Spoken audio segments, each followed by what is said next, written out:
Good afternoon, everyone who's watching. I'm Carlos Benitez. I'm the director of the ACCA Gallery. Thank you for joining us. I'll start with a briefing. So we'll be taking questions from the audience.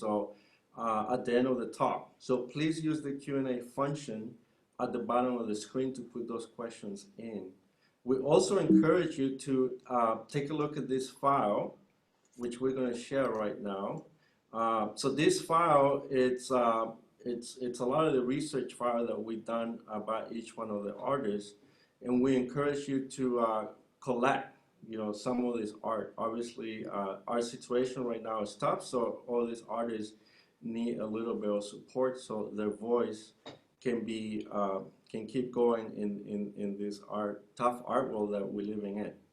So before we start, and to let everyone, more people come into the Zoom room, we're going to share a minute video with you from our last show that we created last year. So hold on one second.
We have art critic Shana, we have influencer Bach, and then we have curator Leon, and also our gallery director, who is Maya Ito.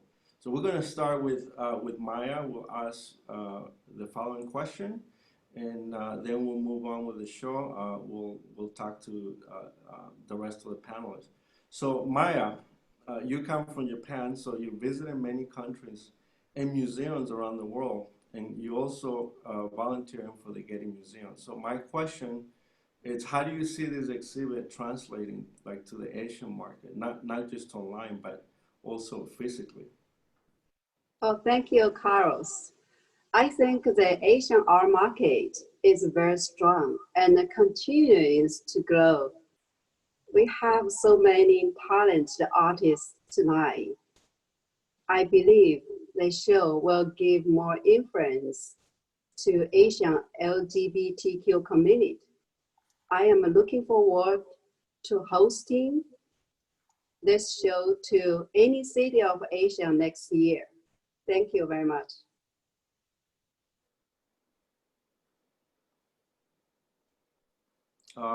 Leon, do you want to go over the curatorial statement of the show? Sure. I did this too, especially now more than ever when I started it in January, went for the grant. It was about representation of everybody and bringing our community together.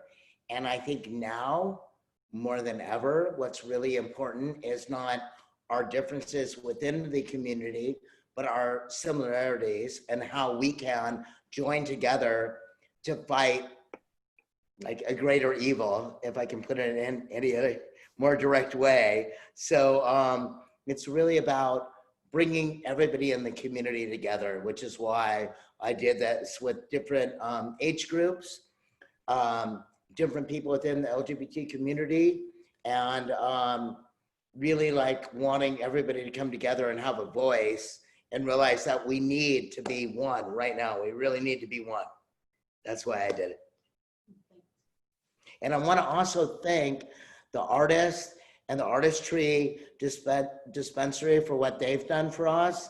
And I want to thank the, obviously the West Hollywood for the grant, and also the artists and their galleries as well.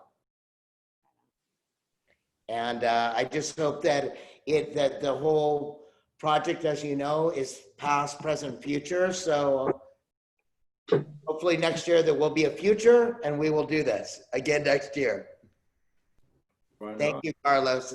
Right on. No, thanks for that message. So I think, Bach, you're taking it from here, right? You introduced. Yeah. Okay, right. Thanks everybody for showing up. We really appreciate everybody who's joined us here on this first Zoom of the LGBT Heritage art show. Last year we had such an amazing time, and it's such a bummer that we can't all be together this year, but we're lucky enough that Leon took a lot of his time and energy with Carlos and everybody here to really put this together. So I just want to say we're going to be running through this kind of 3 minutes each artist, because we don't have a lot of time here and we don't want to lose your attention. So thank you again for joining us. And really, we must understand that right now we're in such a time that these artists need us, and these artists need us to see their work. And if anybody can purchase anything, it would just be such a beautiful, loving space to be in. So I want to first start off with Annie Sprinkle and Beth Stevens and their work here. Are you ladies here or people here? So we can have you present your work. We are here. We're here. Right on. Excellent. Hi.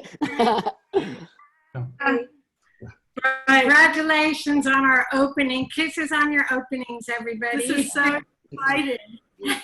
And we're really happy to be here. We want to thank everybody that made this possible for us to be here. So many great artists in the show. Our dog Butch is here. We're here in San Francisco, and our hearts are with all the people protesting out there for LGBTQ rights and safety, and this strange thing called democracy. yeah. Yeah. Right on. Yeah, but that's why we need these kind of shows and your beautiful artwork. And do you want to tell us a little bit about your artwork that's up right now? Sure. Well, this is a piece from a show that I did in 1992 called Who's Zooming Who?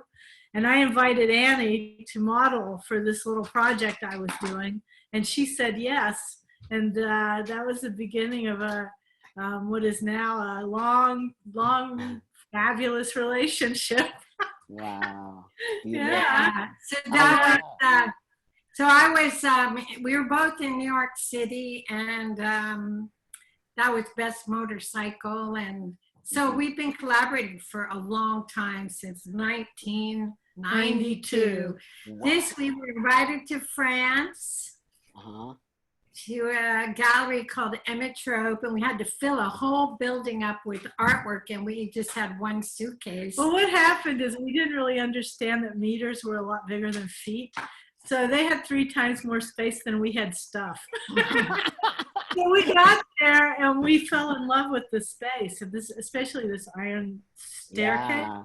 And we decided to do this big nudes descending a staircase, because we're big nudes. So we made a video, and we were only there for like 10 minutes. We took our clothes off, walked down the staircase, made a video, and made it like 20 feet big for the exhibition. Well, we projected it on the wall. And this is the still, it's called We Made Love with Marcel Duchamp. We even had a seance. Paul Preciado, formerly Beatrice Preciado, was the curator of that show. It's the author of Testo Junkie, incredible. Yeah. Wow. Yeah. And So, next image is our latest one, which is actually the dates are a little wrong on the website. that's okay. It's all relative. You guys work so hard. We love what you're doing. This is 2011. This is me watering Annie as the mini Garden of Eden. We're now out ecosexuals. Yeah. And this, On a mountaintop removal site, which mountaintop removal is the opposite of the Garden of Eden. and we Right. have a book coming out with University of Minnesota Press called Assuming the Ecosexual Position, which is Yeah. also the title of And this might piece. be the image of the book. So it'll be valuable today, all you collectors out there. Yep. We love you. Yeah, we And love our you. And our 3 3 minutes minutes are is up. Love. up. Bye. Kisses. Thank you. Thank you so much for all your work and participating in the show. And anybody out there, all of these art pieces are actually available for you. So anybody, I think, just reach out to the thing right here. I'm not really sure. Carlos can reach out and touch us. Yeah, reach out and touch those people because they love it. Thank you so They're much. beautifully framed, by the way. We have a killer framer. They're Yeah. amazing. They're amazing, really. Thank you so Here. much. Happy opening. Right on. Thank you. So we're going to go on to our next artist, who is Marvel A. Rex. And we have Marvel here. He actually does some amazing work too. So let's talk to Marvel and get his work up Hurry here. up and turn this out. Oh, What's going sorry. on? Hey, Marvel, are you here? Do I see you? Is Marvel not a present? I don't know. Carlos? Luis? Maybe we'll come back to him. Okay, I know let's do Tara. Is Tara present? Tara Von Lintel and Eliza Blow. Are they here? Yes, we are. Oh, you are? Let me see I'm if I back. can find you. Where are you? Oh, hi. Hi, ladies. How are you? Good, how are you? Oh my God, I'm so happy that you joined us. Your work is so amazing, and I just love watching you guys do your stuff. So I'm going to give it over to you so you can speak to the people out there. Well, thank you. Well, basically, this whole series is a result of the pandemic. We found each other in October of last year, and Ashley moved in December. And then we were stuck with each other, happily so, frankly. And Ashley is a Makeup artist, traditionally trained as a makeup artist, dabble in photography, you know. Yeah, I see it. I mean, it's so great. And I know that that's really where it came from, because I watched you guys sort of just really bring this out through the pandemic. And I saw that you just, I mean, it's so creative and beautiful. It looks like $5 million photographs to me. They look so incredible. Hey, but guess what? They're on sale today for all you people out there. They're not $5 million. So Not yet. Not yet. You know, the interesting thing is that we started this and, you know, we're confined to our homes, basically. Yeah. And so in the beginning, you have some ideas and it's not that complicated, but the longer you do it, the more complicated it becomes because you run out of props. You have to become more, but we really enjoyed the process. And frankly, it's been keeping us sane, and it's something that we get to do together. And her knowledge of the history of fashion and my knowledge of the history of art sort of blends beautifully. And yeah, we're just super excited to be a part of this, and thanks for having us. Yeah, no, it's cool. Well, because we had you, because we noticed your work, Leon and I. We were like, oh my gosh, she's doing such cool stuff. And you know, because you're already in the art world, Tara, we just knew that it was really important to bring you in on this too, because you are part of the family and the community. And so we saw just this amazing vision, and you're just doing this in your house during the pandemic. It says everything about, you know, creating good space in a time where we're all really just sort of like going nuts. And then using this time to create beauty is so beautiful. So I feel that from your work. And so I feel like when you lock a bunch of creatives indoors for a very long time, something's gonna come out of it. Right on. Excellent. So yeah, did we see all your work here? I think it zoomed through. Okay, yeah, gorgeous. There's way more in the series. If you go to either of our Instagrams, there's at least 50 or even 60 by now. Yeah, yeah. And your Instagram is, can you say it? Hers is at @tvonlintel and mine is at eliza.blow. Excellent. Yes. Thank you, ladies. And I don't want to misgender you or anything like that, but I just call everybody ladies. It is work for me. Right on. Okay, we're moving on. Thank you again for joining us, and please stay with us so we can. We will. Okay, thank you. So I'm going to go back to Marvel A. Rex. And I think, is Marvel here? Did he make the show? Marvel, because Marvel stuff is really great. And remember, Leon, who curated the show, really handpicked a lot of these great artists. So we can show his work, Carlos, maybe. I don't know if he's going to show up or not. But He was here last year too with us, which was amazing. Yeah, yeah, right. So here's his work, everybody. And if you're not familiar with his work, at least now you get to be familiar with it. He's, again, a community guy, and he does some really beautiful, amazing stuff. I love it. I love it. I'm bummed that he's not here to talk to because I think it would be really great. I can always come back to him too. Guys, I am in the middle of the meeting, so There we go. you have to be quiet. Seriously. Who's ever talking needs to mute their. Okay, so now I'm gonna just move forward now, and I'm gonna go to Hunter Reynolds and George Liker. Are they here? Are Hunter and George here? Oh, there you are. Okay, hi, friend. Hi. Hi. Thanks for joining us. We really appreciate it so much, and we really appreciate you bringing your work to the world during this time. Yeah, so You're can you welcome. talk a little bit about your work for us? Where's Hunter? Can you see me? Yeah. I can't see. Oh, I don't see me on the screen. Oh, there I am. Okay. Hunter. Hey, everybody. I'm here in New York and Bushwick, and George is out in Cherry Grove. So we're here together via Zoom. So George, this is the first time George and I have been able to feature our 10-year collaboration of video making. We've been working together for 10 years, and it's been an amazing collaboration, and we're featuring here a couple of different videos, and this is our first opportunity of showing our work together for the first time, featuring all of our videos and collaborative works together. So we're very excited to be here. Excellent. And play the video. Can we play? Yeah. This let me just tell you, this is Medication Reminder. It is Kathleen White, who was a friend of mine who died 5 years ago. She was calling me every day to remind me to take my medications.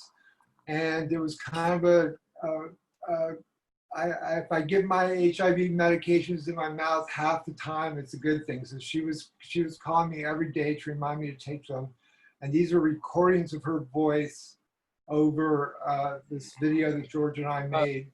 It's the wrong video. This was the other one. The other video. The other video. Yeah. Okay, it's gonna get. Please bear with us. It's our very first online show. We'll work it out. We'll work it out. You're normal. Go forward. Hi, Buck. Hi, Leon. Yeah, thank you. Anyway, I just also, while we're getting that situated, I just want to thank George, Hunter and George for really joining us and making the effort to be involved in this, because it's not easy to put a show together. So here we go. Let's watch these videos. And so thank you for bringing your artwork to the world. Hey, Put it on full screen, Carlos. how are you? I hope you have your woolies on. I hope you have your woolies on. And let's get real cold here. So maybe just give the littlest chance, littlest thought to sleeping in the big house. Don't want you to get sick, honey.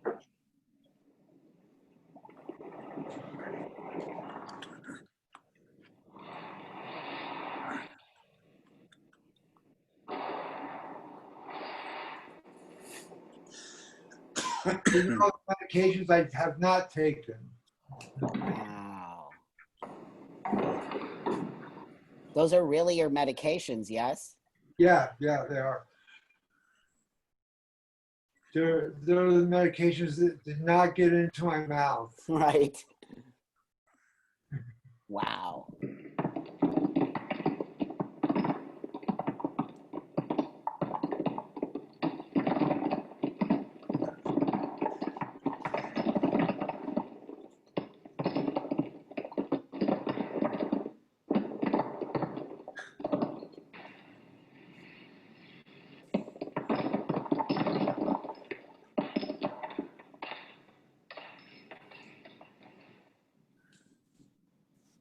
Button up your overcoat when we Kathleen. take. Wow.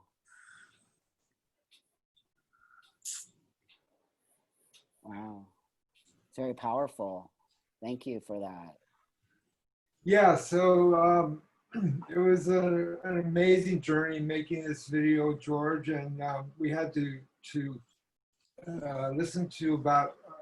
She called me every day for almost a year and a half, and she left these recordings on my voicemail, and I kept them as art. And she got sick with cancer and died, and I made the video in honor of her after she died. Beautiful. Thank you. It's amazing and beautiful and very powerful. Appreciate you guys a lot. Thank you for bringing that to us, and thank you for being part of the show. Yeah, Really thank you guys for doing it. And again, this artwork is available to everybody out there. So really think about that. You know, supporting artists is a really important part of everything we all do. So I'm going to bring up Rachel Mason now. Is Rachel here? Let's see. Hi, Rachel. Hey, hi. Hi. So first off, congratulations on your movie Circus of Books, and congratulations on your Emmy nomination for Circus of Books. It's beautiful. So you want to tell us a little bit about what you're about to show us? Yeah, well, you know, this video is a certain special person that everybody may be aware of because he's our moderator. It's a cool video, and I managed to wrangle the one and only Buck Angel to be in it. He makes a special cameo at the end, and I don't know if we're going to see the whole video, but if we don't, the video, you can sort of reduce the volume if you want while we're doing it. It's me performing the song that I wrote for the end credits of the movie, Circus of Books, which is about my parents who for 30 plus years ran the most kind of iconic gay porn emporium in the city of Los Angeles. And it was always a place that I just absolutely loved and adored, and discovered some of the people that made iconic, really important work for culture, but specifically gay culture. So I'm actually wearing leathers that belong to the Tom of Finland house, and I borrowed it from them. And I happen to be wearing a Trampa shirt, and that's what part of keys you in when you're watching the movie to the special appearance at the end from Buck. And another special appearance in the video is Peaches. And so these are sort of like, it's my way to make an homage to the store. And I was so sad when it was hollowed out and empty like this, that I really thought, oh my God, this is where I have to place this music video. And I love making music videos. And after about 4 years of stopping entirely my art career, just working on a hardcore documentary, which now, thank you, has been nominated for an Emmy, I was looking forward to doing something creative. So this is where I got like all of my creativity out in this music video. And I'm playing the role of the ghost of the store. So I always sort of pictured the store having a soul unto itself, its own kind of essence or spirit. And the whole idea of the store was, you know, it was there to give you everything. And here's the cameo from my hero in music, Peaches. And I shot her when the store was actually alive and thriving. And in a way, I sort of foregrounded the music video before it was even complete, because I knew I had to get Peaches in there. I thought, you know, I'm kind of an obsessive director. I pictured her standing on the iconic counter with all the cool sex products all around her. And she said yes. And then I found out the night that we were shooting, it was Yom Kippur, and my mom said, you can't shoot on Yom Kippur. That's the Jewish holiday. And I said to Peaches, oh my God, we have it all set up. My mom's freaking out. And Peaches goes, tell your mom that I'm Jewish. So of course I did. You know, didn't exactly work, but I went ahead and shot it anyway. So my movies is in some ways about the relationship between me and my classic Jewish mother, who also happens to be the world's expert on gay porn. That's so true. Your mom is the world's expert on gay porn. I honestly think so. There's maybe nobody I've ever met, including people who run production companies, that know more people in the industry and have their backstory, know who their partners are, how they died, how much their best-selling videos go for, and what year they came out. Incredible. So, you know, you have broken down a lot of barriers, and I'm going to tell you that as somebody who also is in the adult industry. There's a cameo right here. I just thought to point out, so we can keep going. So that said, you know, I know this film is going to do so many amazing things. If people haven't seen the film, please see it, because it's not just what you think it is. It's more powerful than you will even ever imagine, and because it really, on some level, gives people a different look into the world of pornography. And I know from my own work how people are just so crazy and weird about porn. And this has literally surpassed this idea and shaming of porn, where people, I know people write Rachel all the time and say, thank you for this film. And those people are possibly people who hate pornography. So I want to thank you for being part of the show, Rachel. I want to thank you for really putting yourself out there and your family out there into the world to create a better space for the LGBT community and sexuality. It's so important that people start to see us, our work, and what we do as normalized on some level. Well, thanks. If I have one more second, I'm just going to add this, because the work that we created are these iconic, beautiful, amazing photographs, and one of which is with me and Buck, and you can see them. And you know, as soon as we took this photo, I had the feeling it was sort of iconic and special and powerful, and I didn't exactly know why, but you know, for those who don't know, Buck and I are together and partners, and you know, this whole world, I think, is really powerful because I come out of this, you know, very different scene. I'm here in the art world, and now I'm in the documentary film world, and I think the story of what people like Buck have done to reshape history through their work in porn is really, you know, something that I'm really privileged to be able to share. Well, thank you. But, you know, we also have Annie Sprinkle in the house. And, you know, Annie Sprinkle's before me. And Annie. I love you, Annie. Yeah, everybody loves Annie. But if it wasn't for Annie Sprinkle, many things would not be. I wouldn't even be able to do my work. So, you know, we just watched Circus of Books last night. We fucking loved it. Love you guys. Thank you. You know, we have old school porn people in the house, and that is really a big, huge deal. And so, again, is, Rachel. It is to me too, and I want to shout Annie out for being a woman in this territory, because that's fucking amazing and really hardcore. And on every level, women in the porn industry go through hell and come back, and you're also just, you know, a hero on so many levels as an artist too. So I'm so. And I have to shout out Leon Mostovoy, who was the feminist porn pioneer. Yeah, that's true. That's true. Leon did. He created. That's true. My mother went into a UCLA exhibition of mine and started screaming, "My daughter's a pornographer." Luckily, my sister walked her out. That's so awesome. See, though, we live with that stigma, but we're going to break through it. Thank you, Rachel. Cool. Thank you. And thanks for everyone for organizing this show. On. Awesome. So let's move on to, we have Johnny Kubert White. Is he in the house? Is Johnny here? Should be here. No, Johnny. I don't see him. No. Can we just show his work a little bit, Carlos? And then, wait a second. He is plugged in. So he is? Yeah, he's here. Okay, we'll bring him up live. So I didn't realize we had so many old school porn people in the house. But, you know, LGBT is really, if people don't understand, we really are connected to the porn industry on some level. I mean, for many gay men, you know, Circus of Books and sexuality like that was really something hard to find. So art really, Tom of Finland, all of those things really helped us connect to our body and our soul. And art is so powerful that way. Is Johnny here? I am. Okay, hold on. Let me find you. Where are you? This damn thing. I'm so old. I'm like, how do I use this thing? I think I see you. So thanks for coming and joining us, Johnny. We really appreciate you and your work and being part of our new show. Well, thank you. Thank you very much. I appreciate being here. Right on. So you want to tell us a little bit about what we're seeing right here? Yeah, well, this is performer Cherry Sorbet. She's a drag queen downtown Los Angeles, and I documented my nightlife events and people in it with a broken camera.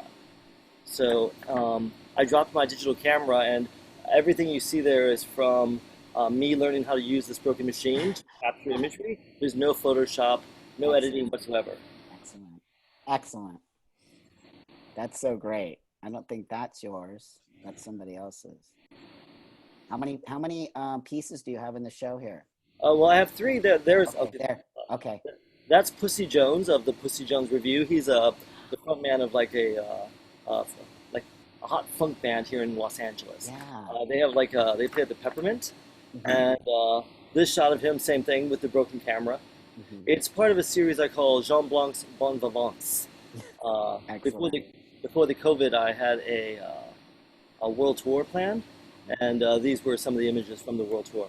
Excellent, gorgeous, totally beautiful. Amazing how stuff like that works out, right? Your broken camera and you make this insane, beautiful art. Yeah, I'm really lucky. You know, I mean, I'm resourceful and I'm creative, and I like to throw myself into something. So, I mean, I was using this broken camera for like 7 years, but these two images, like all three of these images, they were taken in the last year and a half.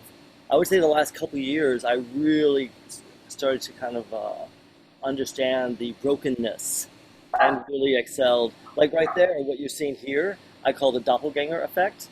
And you have a shadow, that dark shadow of the same character just beyond his plane. But what that actually is during the broken camera capture of the image, the aperture stays open for about 3 beats. And during that last part of the beat, a blackness comes over the entire image. And so when I move I wait 1, 2, and I move the camera, and I pull the black off the original image, so you see the double. Wow, it's incredible. I love it. It's so gorgeous. Well, thank you. I was lucky to go to the artistry and see the work. I mean, he has that's right. Massive, large print. So. Oh, I'm gonna go see it. So I want to remind everybody. Yeah, this is all. Are all these pieces at the artistry, or only a certain number of them? Well, I was fortunate. And two of mine got chosen. So. Wow. Yes. So I'm very happy. And I hung them yesterday. I hung this one called Pussy Envy, and this one called Cerebral Hedonist. They're both hanging, and they're like 3 feet by 4 feet. They look they look so good. Oh, I bet. If I do say. And the artistry is a beautiful, amazing dispensary art like an art dispensary thing, right, Leon? It's on Santa Monica Boulevard in West Hollywood.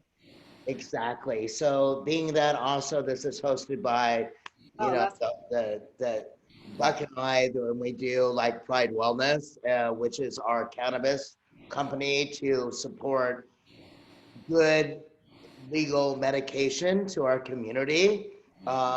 We also partnered with them, and they're right there on Santa Monica and La Cienega. And they are also, it's a combination of art and cannabis. So the perfect combination for Buck and I. And excellent. Totally did. Drive in front of this building and see the art inside. Yeah. That's beautiful. And the space itself, you walk in and it's the perfect union of art and commerce. Wow. I mean, it's really lovely. I mean, what better place to see the art? The wall sections they have really provide for a really great presentation of different sizes of art. And I love the way they hung mine in the middle of like a fixture. But the space itself lends itself with the lighting and the openness for a really nice art gallery. I mean, I was like, oh my God, this is it? I was so thrilled walking in and seeing it was so much more of an art gallery than pot shop. Yeah, I think that's why they're smart. So I really love it. So thank you all. I'm so proud to be involved. Right on. Thank you. We really appreciate you, as long as everybody else. So I'm going to hand it over to Maya right now, because Maya actually is going to introduce a very special guest. So take it away, Maya. Thank you, Buck. I am honored to introduce our special guest from France, Pierre Olivon. He is a photographer, sculptor, and also his museum curator. He has organized few exhibitions with the LGBTQ arts and inspired people in China, where he has lived 5 years. His most recent works is a series of glass sculpture titled soldiers. He created the soldiers during the pandemic to quote the artist, "We are in the war. In order to fight the pandemic, we are all the soldiers." A very powerful voice. I am very impressed. Welcome, Mr. Adivan. Hi, Mr. Adivan. Hi. Hello. 你好。你好吗？Yeah, 你好吗？我很好。Thank you, Maya. This is my pleasure to be with you all tonight. My work is also linked to different artist sources on culture. Developed with my curating activities. I am interested in formalizing emotion of human beings in their different aspects. We have a face for your friends, a face for your family, a face for every situation in your life. And we also have a face for oneself. And this is one that's interesting me the most. My message tonight, come my from Soldier Sculpture series, we've all need to feel we've all need to feel responsibility, curing on determines we will give us the courage to face difficult times. To learn more about my works, visit links on this event. Sorry, difficult to talk English? It's okay? Yeah, and I think everybody understands you. Yes. Very good. Thank you very much. Yeah. It's a look at all artists is very interesting for me because for Chinese LGBT, it's no same minds is LGBT culture. Because it's Chinese, it's LGBT culture is only for internet, TV, no for live. Because in China, it's no same. It's really, it's no same planet for LGBT. Because in China, for LGBT, it's no works sex on body. It's a works for minds, for a vision, it's a world. No same culture, because no same educate sexual, no same educate families is for free. Yeah. Thank you very much. So Okay. you cannot show your work in China at all. You cannot, there's no art gallery that will take your art there. Is that correct? Yeah, yes. Yeah, right. Yeah, that's pretty hardcore. It's But for hopefully China, it's not. Yeah, for China, it's not possible sex exhibition. Right, exactly. No, I know I got kicked out of China for doing an art exhibition. So to know more and Alivan's job works, you can go to his website. Great. And that we're going to show that here. And again, will his art be on this site so everybody can see it after the show, right? Yes. Excellent. Thank you. Thank you so much, my friend. Thank you for joining us. We appreciate you and your work. Thanks. Thank you. It's very powerful. So now I'm going to bring up our next artist, Victor Wilde. So is Victor here? And let's check out his work. Hi, Victor. Are you here? That's Victor's, I think, right there that we're looking at. It's amazing. That's so Victor. I love Victor's stuff. It's so great. It's so just amazing and beautiful and fun. And I think it speaks for itself, really. I wish he was here. I mean, you know, like I could say that. He's not. Oh, there you are, buddy. I was going to beat your ass if you didn't show up. And you could. That could have been part of the. I'm not going to fuck with you, Buck. Hi, Victor. It's so great for you to join us, and we really love you. And thank you for being participating in this. And so I love your work. So you want to talk a little bit about what you have here for us? Well, the first, the purse. Do you remember when we did our show at the museum? Yep. Leon and you were both in the show, Yep. which was my favorite show that I've ever done to date. Wow. It was such a great vibe. But I mean, the piece is called Baggage. I mean, it's got, you know, it's got George Washington as an oil painting on the cover. It's lined with the American flag. I mean, you know, as a country, we got a lot of fucking baggage. You think? Yeah, kind of. So, you know, that way it's, and then there's, it's whitewashed, there's spikes, you know, it's, Excellent. I tend to use minuscule details that have very, you know, big meaning in the whole of the piece. Right. Yeah. That's why it's so powerful, your stuff. Thank you. Yeah. And, you know, the bag itself actually is used, it's like a doctor's bag. Mm-hmm. So, you know, the prescription, like there's handcuffs, you know, it's all encompassing piece of art you can take with you, with the whole meaning, you know, it has something to it. Right. So this is actually really a purse or a bag that you could use, right? Well, the piece itself, it's actually, it's a doctor's bag, but actually it's normally used for people that work on telephone lines. Oh, I see. And I lined it with an actual American flag. And usually I have it hung with a knife, by a knife. And the knife actually comes with the piece. There's a Cadillac. When I was a kid, it was a big thing to steal Cadillac hood ornaments. Oh, me too. That's excellent. Big thing. And so there's a Cadillac ornament. There's you know, so there's corporations. There are tiny little charms of Donald Duck. Right. And you know, I mean, the baggage goes back to George Washington. There's an oil painting. It's all found stuff that I attached to the piece. So you know, the baggage of this country goes back to the origins of it. Mm-hmm. Excellent. It's really it's such perfect timing to this piece right here. So you have a couple other pieces. Yeah, there's a couple teddy bears. The next one I believe is I think it's called The Last Supper. And I started making teddy bears about 10 years ago.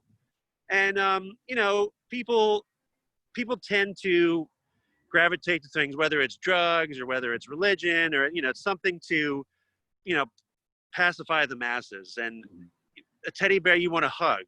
So, you know, people want to hug Jesus or their religion. It's something that, whether it's false or not, something for them to believe in. Mm-hmm. I'm not a religious person personally, but I did grow up as a Catholic, so there was that element. But thankfully, nobody in my family was strict about it at all.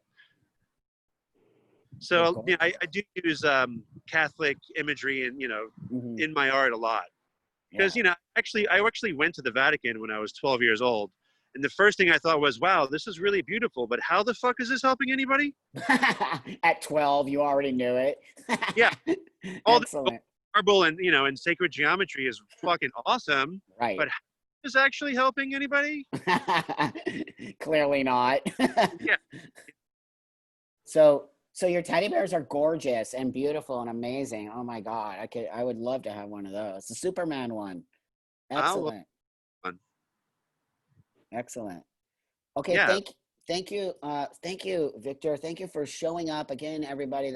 Everything is available for anybody. I want to tell you, I appreciate you and I appreciate your work and joining us on this journey. I love you, man. Okay. Right on, my friend. So now we're going to bring up Chris Russo. Hey, Chris. Oh my God. How are you? I'm really good. Can you hear me? I'm having a little technical difficulties. You got it? Okay. Totally can hear you. So I'm so excited for you to join us. Thank you so much. So I'm just going to give it to you right now because I really want you to talk about your work. Okay. Well, first of all, thank you for having me. It's so exciting to be a part of this community of artists with this show. It's pretty awesome. So I love you, Buck. I love everybody on here. So my first piece is called Flowers. And so I actually just finished a documentary film called Ladybuds. And Ladybuds is about women in cannabis. And so I thought while I was making this film, it would be a good idea to have a cannabis garden and really learn what the farmers go through, how to care for the plant, you know, just everything about the plant. And it's a beautiful thing to do, to have a cannabis garden. And I fell in love with my plants. You know, I cried when I harvested my plants. You know, very, very emotional to have these plants. So, so these are photographs from my garden. And most people don't know that it's actually the female plant that's got the psychoactive and the medicinal properties of cannabis. So what I wanted to do with this series was actually, it's kind of like a love letter to the plant. And as a lesbian, kind of walking as a lesbian artist on this earth, like I kind of wanted to turn the male-centric cannabis culture on its head and put the lesbian gaze on these plants, if you will. So this series is not only a love letter to the plants, it's the love letter to the women in my life. Oh, that's so beautiful. I love that. We need more of that in the world today, by the way. Totally. So I just want to say one more thing on those plants. Like, it's hard to really see on here. I don't know if people could see the writing, but the first one says, I can't even really see it. She only reveals what she wants you to see. And the second one is the flowers she really wants. And the third one is I promise to always hold you gently. Oh my God, it's so beautiful. And it literally says everything that's seriously true. That's real. Yeah, so thank you. So they're actually hung in the artistry. So I'm very blessed that you are. Excellent. So that was really cool. So these next two pieces they're inspired by a book called The Lovers Discourse, which is written by the French philosopher Roland Barthes. And a lover's discourse is kind of like, it's a philosophical and psychological exploration of a lover's inner monologue, if you will. So what I wanted to do with these two pieces was do like a visual interpretation of those kinds of emotions, like of the abstract language of love. After being immersed in the documentary for 3 years, and like being a photojournalist and like kind of like, you know, documenting everything, I kind of wanted to go super abstract and impressionistic and like even a little bit more conceptual. So these pieces are, you know, walking in the world like alone with these pieces. I like to photograph natural environments, and, you know, these pieces are about love, desire, loss, and, you know, grieving a relationship. So this piece is called Show Me Whom to Desire. And the titles of this piece and the next piece are actually the names of the chapters in the book. That last piece right there is beautiful. Thank you so much. This piece is called How Blue the Sky Was. And so I know there's a little irony in that title. We're looking at a stormy sky. But, you know, when you're making a documentary, when you're going through a heartbreak, when you're in quarantine, a lot of the time you're alone. And so, yeah, this body of work really kind of came from that place. It came from, you know, wanting to make beauty and, you know, kind of create my own or my narrative around it, but allowing viewers to kind of come up with their own story about memory and maybe giving them a chance to reflect on what love is about, you know, lesbian desire, grieving a relationship, and the beauty of life. So, I mean, you know, that's kind of where that series is. So yeah, and this piece is actually the artistry as well. So oh, it is. That's so great. I hope everyone can get to the artistry who lives here in Los Angeles. It's a great way to get out of the house and just put your mask on and walk over there, and you can even see everything from the outside of the shop, I think, pretty much. So you don't even you have to go in. You have to go in. You have to go in. I thought there was some windows there, but it was go in, walk over there, take a break, go see this beautiful art that a lot of this is in that shop over there, and you can pick up a joint, really a wellness joint. Thank you so much, Chris. We love you. We appreciate you. We love the lesbian We gotta get the lesbians out more. It's really important. Thanks. Quarantine, where are they? They're in their U-Hauls, my friend. Just kidding. So I think we have Thanks, Jet Bob. Jet Garrison isn't here, but I think we're gonna show Jet's work, right, Leon? Yes. We'll do that at the end. Let's just Okay, let's do it at the end. Let's move forward to Nora Rachel, right? Tracy. Tracy? Yeah, Tracy Richardson. Is that who we're putting? Tracy, yeah. Okay, Tracy. Hi, Tracy. Hi, how are you? I'm good. How are you? Thank you so much for joining us. We really appreciate it. Can you hear me okay? Yeah, yes, I can. Right on. Perfect, actually. So let's talk a little bit. Thank you again for joining us, and let's talk a little bit about your work. Well, thank you so much for having me. I wrote a little bit of a presentation just to keep it short and to help you guys stay on stay on the timeline. So don't worry about that. Who cares? Well, I just want to first of all, I want to just say how honored I am to be here. I've been following several of the artists on this dais tonight since the early 80s, late 70s at least. So it's quite thrilling to be, a part of the show in, with Annie Sprinkle and Lola Flash and Leon Mostovoy. So I'm originally from Houston, Texas. So, we did get on our backs there. So that was nice. Excellent. Anyway, I'll just go ahead and jump right in. I just want to start my presentation with a few quotes. One is in the voice of Louise Bourgeois. It is not so much where my motivation comes from, but rather how it manages to survive. And in the voice of James Baldwin, all art is a kind of confession, more or less oblique. All artists, if they are to survive, are forced at last to tell the whole story, to vomit the anguish up. Now, the three pieces that were selected are part of an ongoing study series and are autobiographical. The series began to evolve last fall from work that I had been doing earlier in the year.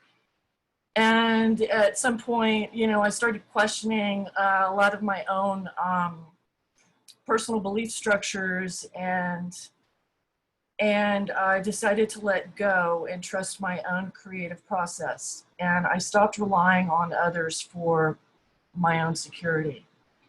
As a result, I began to really take a look at myself, literally and figuratively. I came to terms with my own deep-seated self-anger and hatred, and realized how perverted my fears had become over the years. Through the guidance of a Jungian therapist, she has helped me to look at the darker aspects of my own personality and characteristics. I used art as a visual way to integrate and accept the dark and light within. The pieces go through an evolutionary process, beginning with the catharsis of drawings, the images.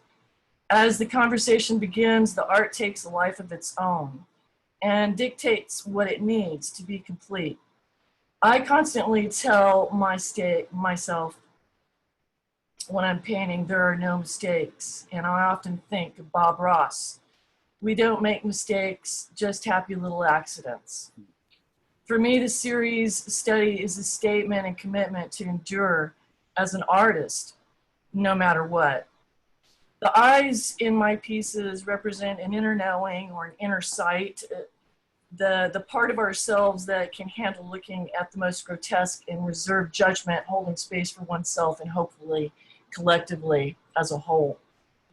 The black and white represents the conscious, the subconscious, but as with any interpretation, there are no wrong answers, and whatever the audience sees, I trust the audience knows what to do with the arrangement information that I put out there. The piece body work can be interpreted in many ways, but what inspired me with this piece is actually me looking at all the scars on my body from surgeries dating back to when I was a very young girl. Some of the surgeries were elective, some were not. The black and white monochrome, it could be seen as a way of lifting oneself out of the dark, the abyss of one's dark night of the soul. The eyes along the back are just driving the point home with a repetition of the eyes, but I also like how the eyes could be interpreted as the chakras and an inner awakening. Now that was unintentional, and it was a nice gift of the artwork itself. That's something that happens every once in a while. One of my favorite things is, as an artist, is to incorporate repetition, to repeat or overlay line shapes or body parts on top of each other. It's a way for me to drive home an important point, and also it's very satisfying. It's like an itch that needs to be scratched. It's like a totem pocket rock in my pocket. It's comfortable. And I'll end with, these pieces are self-portraits, and my attempt to use art as an alchemical process to alleviate and connect to others. As James Baldwin says in his 1963 speech, the artist's struggle for integrity. You must remember most people live in utter darkness. If you have that funny, terrible thing which every artist can recognize but no artist can define, you, the artist, are responsible to those people to lighten their darkness, and it does not matter what happens to you, the artist. It's all very impersonal. So that's in a nutshell about those three pieces that were chosen, and I can't tell you how thrilled I am to be in this show. Wow, beautiful. Oh my gosh, that was just beautiful. And I don't have anything to say because I feel like crying right now. It was so emotional and beautiful, and just I can feel your work. I can feel your attachment to your work. And so really sharing that with the world, you're sharing it with the world right now. And so thank you. We really appreciate you a lot. I appreciate you, and thank you for helping push my own boundaries and comfort levels. Excellent. That is excellent, my friend. Thank you so much. So again, everybody, remember, everything is available to everybody, and it will be available, I think, I don't know, we'll talk to Carlos at the end and find out how long it'll be up and everyone can see the show. So the next person we're going to be bringing up, the next artist, is Nora Rachel. Let's see if Nora's in the house. Nora. Is Nora here, Carlos? Yeah, just give her a second. Okay, I'm very impatient. Sorry. I'm that guy. God damn it, come on. Let's go. So this is going to be Nora's work that's already up on the screen, everybody. So you can, be staring at her instead of me. It's beautiful. So, other pieces, Carlos, while she's waiting. Yeah, why don't you, Carlos? Because I'm just a ugly face. Should we come back? I mean, yeah, let's come back. Okay, so we're gonna move on. After Nora is Felicita. Excuse me if I don't pronounce your name correctly. Felicita Fella Maynard. Are they here? I'm right here. How are you? Hold on, let me move the screen over. Hi, my friend. How are you? I'm good. How are you? Oh, I'm great. And we really want to tell you that we appreciate you being here, showing up. Thank you so much. It's very important that everybody just gets to have this space here. And so we're really lucky that we got to have you join us for this show. And I love your work, by the way. It's incredible. So, yeah, I'm coming all the way from New York, so I apologize because it's kind of late over here. Well, don't apologize. We apologize because it's late over there. So tell us about your stuff. It's gorgeous. Yeah, so I'm working with historical photography methods. So I work with wet plate photography, and a lot of my work is basically filling in the gaps of LGBTQ history when it's related to people of the African diaspora. There's not enough Black people in LGBTQ history that are remembered, or that there are even records of them. So my work deals with going back in the past. Right now I'm working with this project called Old Dandy. which is actually, I'm actually getting mentored right now by photographer Lola Flash, which is kind of dope. Excellent. She's one of my buddies. Excellent. Yeah, we're working on this project together where we're recreating these fictional characters. My character's name is Jean Lauren Felice. Jean is Afro-Latinx, also trans at that time. And they become this male impersonator. And it's just very much so them exploring not only their gender and identity, but also kind of very much so being radical and being a pioneer in, you know, jazz, performance, and all things related to the Harlem Renaissance. So yeah, this print is actually on glass, which is pretty dope because it has a duality to it.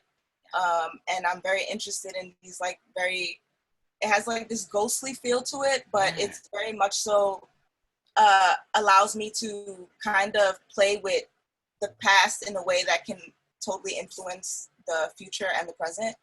So yeah. It's amazing. It's so beautiful. I was just so drawn to it.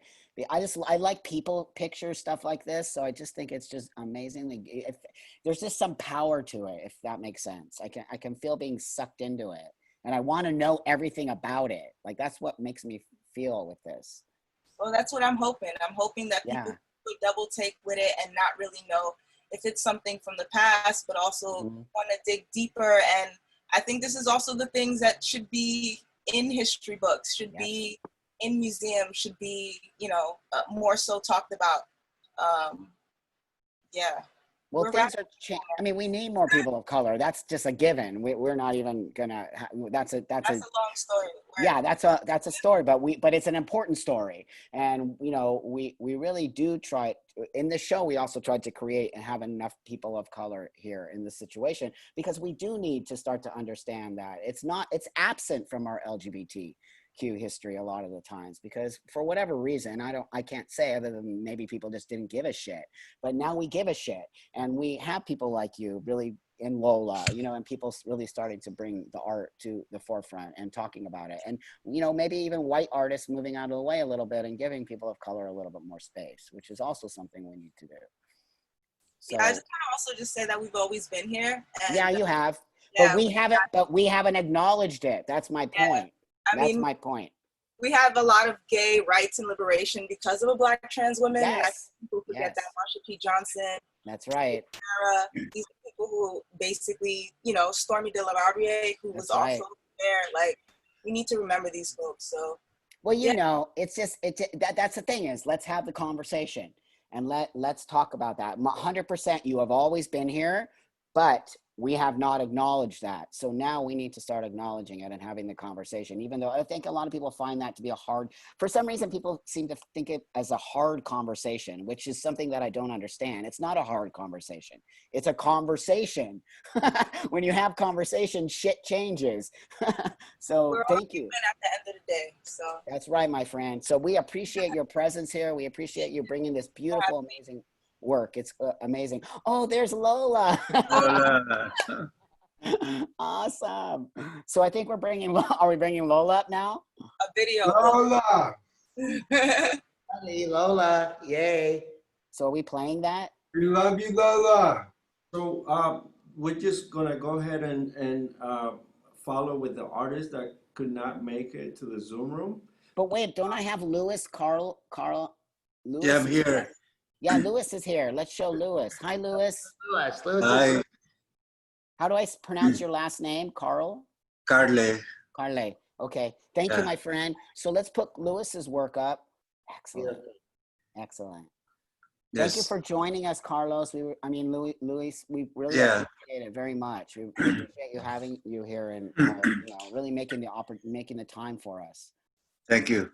Yeah, these pictures were about I got here through Lola. She recommended me. I'm here in New York City.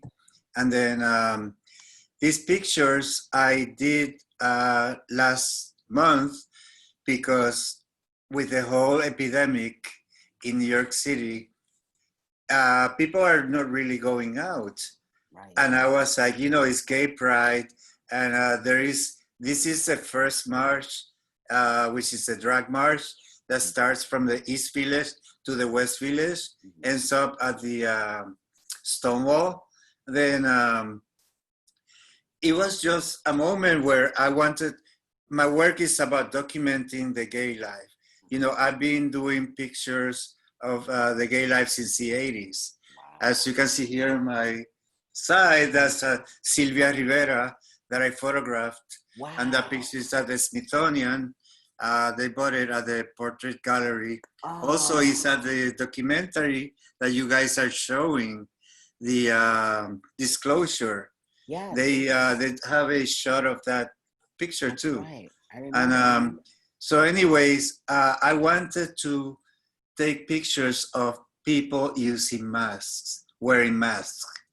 And then it turned out that it was so interesting because everybody was, you know, people take it like a politics. Mm-hmm. I don't know if you ever heard of Woodstock. Of course. Woodstock, yes.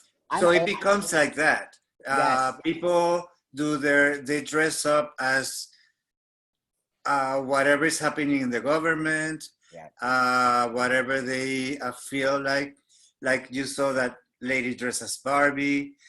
This one is like arrest Trump because, you know, we all want that. Excellent.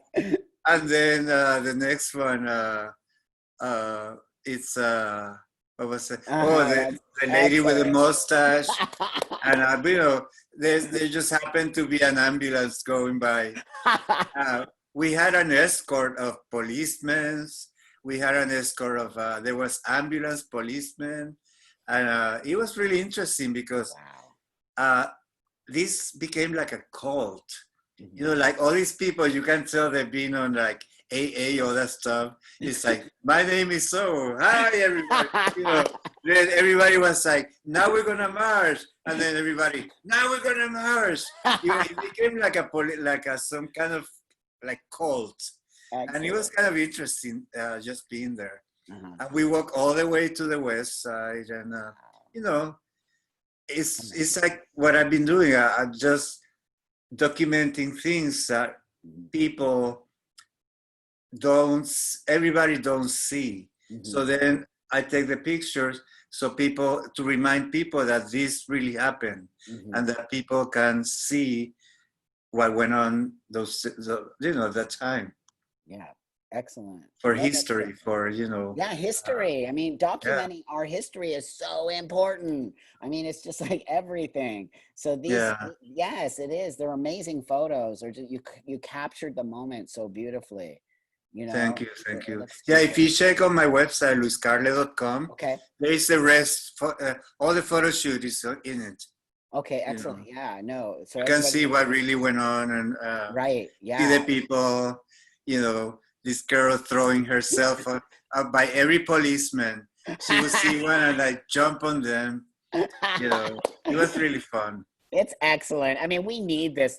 We're not going to get into all of this, but the world is so fucked up right now that this stuff really just, I think, really encompasses us, and we need to continue to not forget to celebrate who we are and how far we have come, because we have. And that's why I went, and there was like, you know, we were there. I went with two friends that were all dressed up, mm-hmm. and we're sitting on a bench like, oh God, there is like nobody. There is nobody. Uh-huh. Then like suddenly like boom, 50 people. Wow. You know.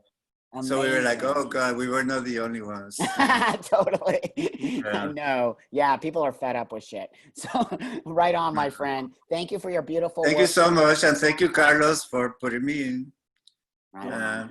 Excellent. Thank you, everybody, for being with you guys. Thank you for showing up. We appreciate you a lot. Thank you. I think now we're going to head over to the artists that didn't have a chance to show up. And I think we're going to show some of their pieces. So we have, at first I think up is Lola Flash. Yeah, this is Lola Flash. So she made us a little video.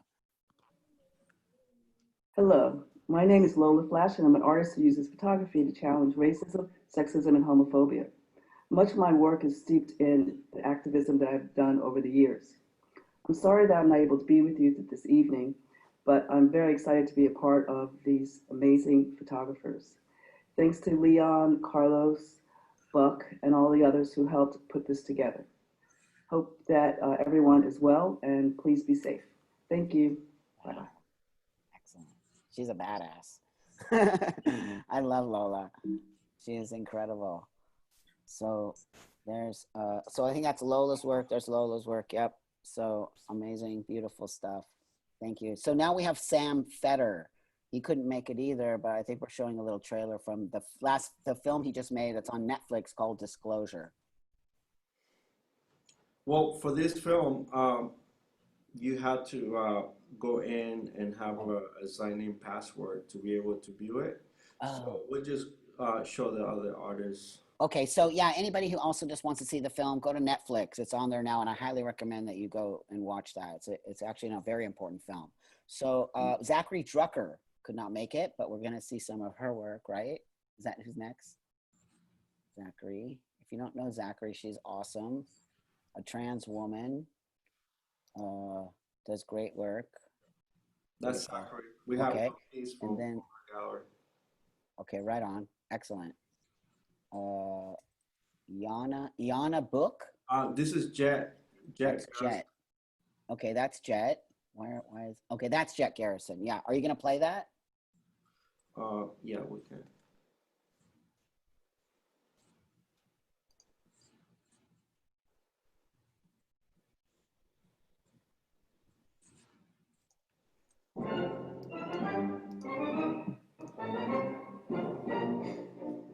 Queer Identities 101.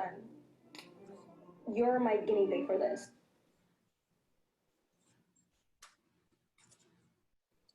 Damn internet.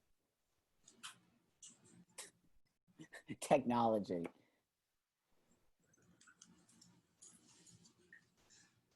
It's spinning out. So I'm gonna need feedback. You ready? Ready. Okay, I'll start. This is where I currently fall on the spectrum, trans, masc, non-binary, and over here we got queer femmes, which is probably where you fit in. Got it? Got it. Good. All right, moving on. We got lipsticks, chapsticks, LHBs, butches. That's feminine butches, old school butches, dykes, lesbians, and POC and Latinx communities. Other identities can include studs, boys, femboys, marimacho, cachepera, tortillera. Femmes date anyone on the spectrum. There are no rules, but there's this long stand.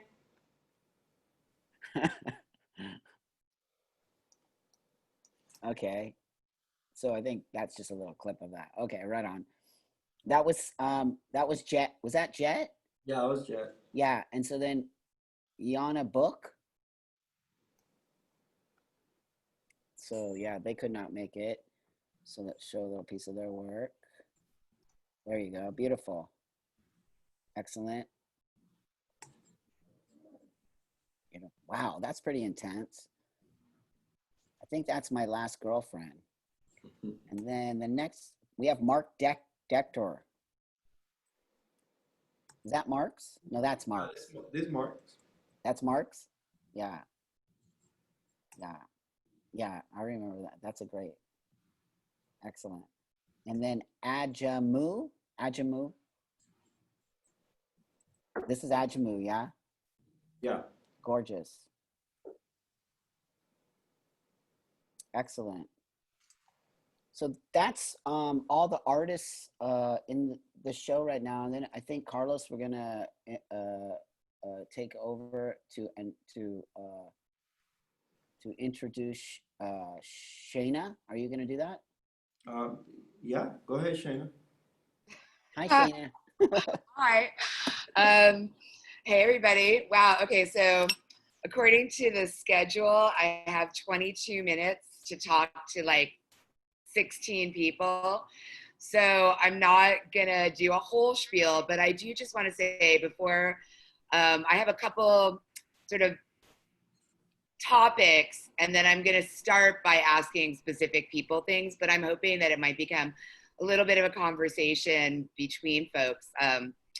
You know, watching all this, it's such a beautiful show.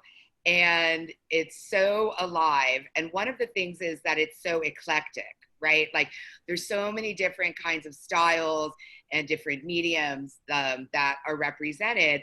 And the potential danger of a group show, of a survey like that is, you know, that eclecticism can be sort of disorienting. But what I really love is this kind of curatorial magic that sometimes happens where the individual works that end up getting picked kind of almost self-select into something that really does tell a story. And so as we went through everyone today, and even the people that were not here, I found myself like going, okay, fashion, identity, popular culture idiom, right? And everyone, and you know, and sort of, I really feel like there's a lot of ways in which a lot of the artists that that are here and even that are not here that are in the show have kind of taken on some of those things from cultural history, and some of it is very explicit, you know, like Tara and Ashley and Victor and Johnny and I would say Annie and obviously Zachary and others who have really engaged with sort of that part of our visual culture to kind of get a new kind of autobiography in there. So it's not just that it's beautiful portraits or enticing clothing. It's like, this is a thing that's going to remind you of what you're seeing in Vogue, except we are not who's in the Vogue. We are this other huge part of society. And I love to see how those things kind of interact, and then with this incredible aspect of autobiography that's thrown in there as well, and then how that crosses over into kind of influences from art history. And I feel like any of you could find a way to speak to that kind of dynamic, but I'm really interested in how the history and the influences have found this path through that kind of shared visual culture. And part of the reason I think it's so successful is that way more people out there in the world read Vogue than read Art Forum. So if you're going, and I say that as an art critic and the arts editor of the LA Weekly and someone who makes their living writing for art magazines, but I'm very aware that there are other parts of popular culture that have a much broader reach. And so I've been really inspired by seeing different approaches to kind of storming that particular castle here today. And I think that that was really beautiful. So that was just kind of my quick takeaway from this, what we saw today.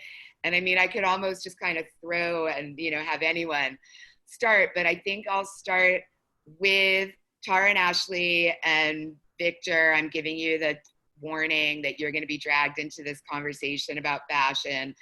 And obviously, I want to let anyone else who has thoughts on that speak to that as well. And I mean, the first thing that kind of sparked that too was like that incredible motorcycle photo from Beth and Annie, where I was like, that is like 60s Italian Vogue to me. And yet that's actually the thing that's being subverted. And so I feel like we'll go from Ashley and Tara to Victor to Beth and Annie, and maybe talk a little bit about that intersection of like fashion and identity when it comes to making this kind of work.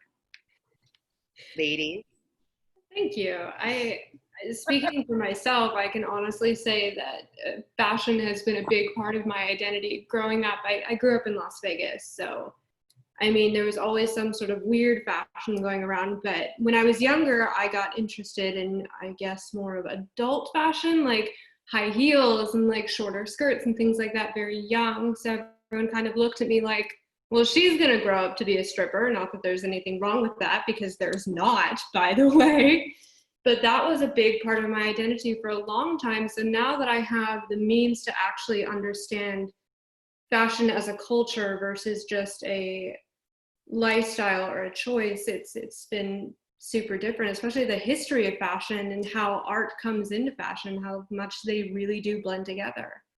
and how much more fun fashion is in art versus fashion itself, because the fashion world takes itself so seriously, like horrifically seriously. Like Anna Wintour runs around thinking she's the coolest thing since sliced bread, and really she's just stealing things from Diana Vreeland and anyone else who was before her. Well, I would agree with that. Yes, Tara.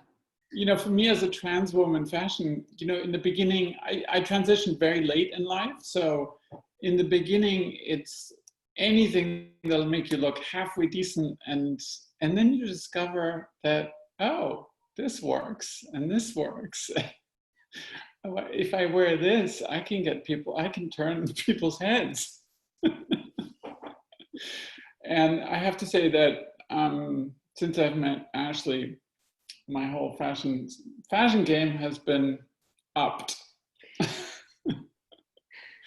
That's all I have to say about fashion. Well, I mean, I think that was part of the appeal of the series, which I had the honor to write about a few months ago, was part of it is I'm looking at it and I'm going like, where are those dresses and shoes coming from? But I think, you know, and you and I have talked about this, there's a thing I think that happens where becoming fashion obsessed as a trans woman, it's like, welcome to the nightmare in a way. I mean, it's so much fun and so amazing, but then it's such a rabbit hole. But then you really do get very quickly to a very profound aspect about constructing identity on this external level. And I think that is something that women have always been super clued into, and that men increasingly, or, you know, female identifying and male identifying. But the point is that all of these old kind of like the clothes make the man, you know, those old kinds of expressions are something that is another thing that's been like reclaimed for a more progressive culture, where it's like, oh, you want to know who I am? One way I can show you is by this identity that I'm constructing. Oh yeah. And, you know, and that can be very exciting. Well, I can tell you that it is very exciting. Yeah. You know, once you get over the just like being out there, and then after a while, you know, there's a huge learning curve, and then you realize, okay, well, I don't actually have to just look decent in a dress. I can look great in a dress, and that changes everything. Because you know, if you feel good about yourself, that's half the battle. Actually, that might be the entire battle. That's the entire battle. Yeah, and I would submit that joy and confidence in a physical way comes through in this series of photographs that you put together, which is a large part of their appeal, I think, is that kind of attitude to go along with the humor and that confidence, which is so incredible.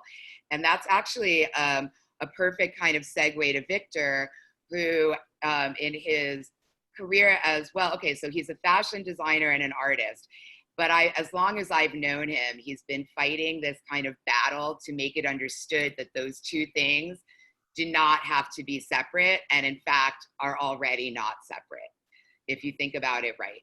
And a lot of the clothing has been non-binary, to say the least, over the years, way before that was like on trend, you know.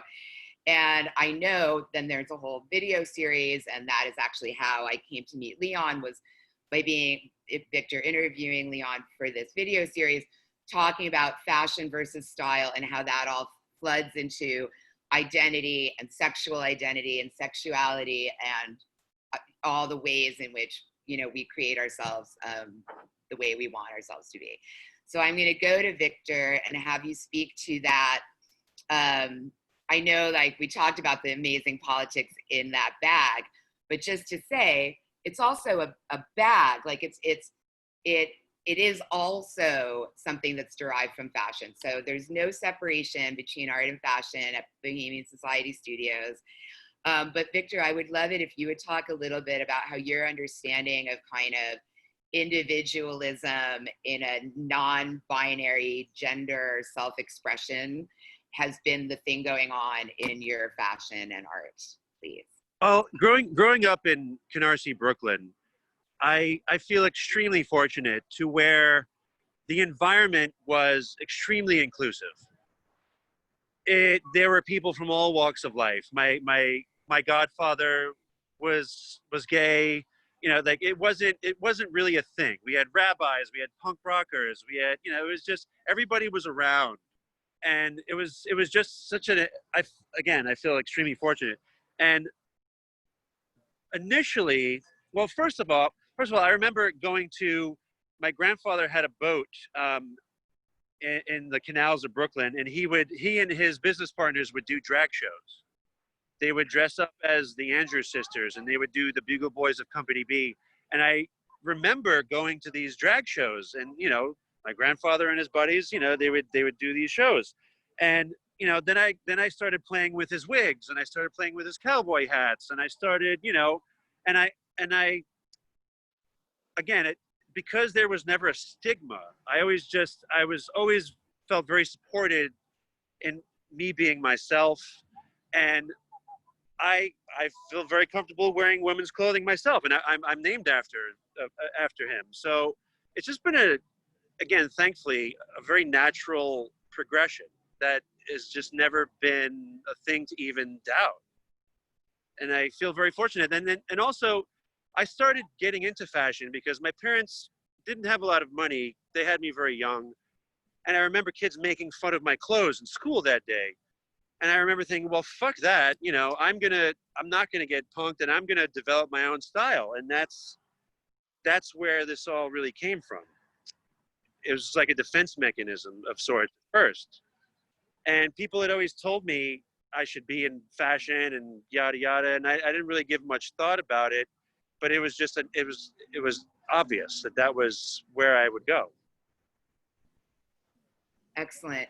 And yeah, no, I think that's really wonderful. And also just to like say, like, there's, I think, more than one person in this group that has walked in your shows and modeled for you.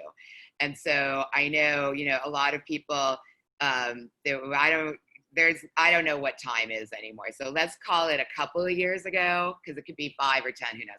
Could be, but the fashion show that was at the Peterson, where Buck brought the damn house down, not to mention Johnny White in heels that I couldn't walk in. But I remember specifically, I saw Pete when that made the Above the Fold LA Times, and they were celebrating recycled materials and your insane casting of the runway show. I thought, okay, you know what? This isn't just one of my best friends getting like major ink. This is a big fucking deal. That was the full page key image of their Fashion Week coverage. And I thought, some people out there are actually going to be clued into this. And of course, that's the truth. So congratulations on that. And I do, and just, you know, to say, I do love seeing how you make the art by taking things apart and putting them back together. And that's also how the clothes get made. And so there's a lot, you know, a lot that crosses other kinds of boundaries as well. Yeah, well, you know what I say, it's all art to me. All art to me. Should put that on a t-shirt or something. Right? Right? You can have that idea. So as promised, I want to jump to Annie and Beth. And I mean, you know, I look at a lot of those early photos, not only the early ones, but really, you know, the whole career. And I'm slight fangirl, so if I get a little weird, I'm like, oh my God, I'm talking to Annie Sprinkle, what's happening?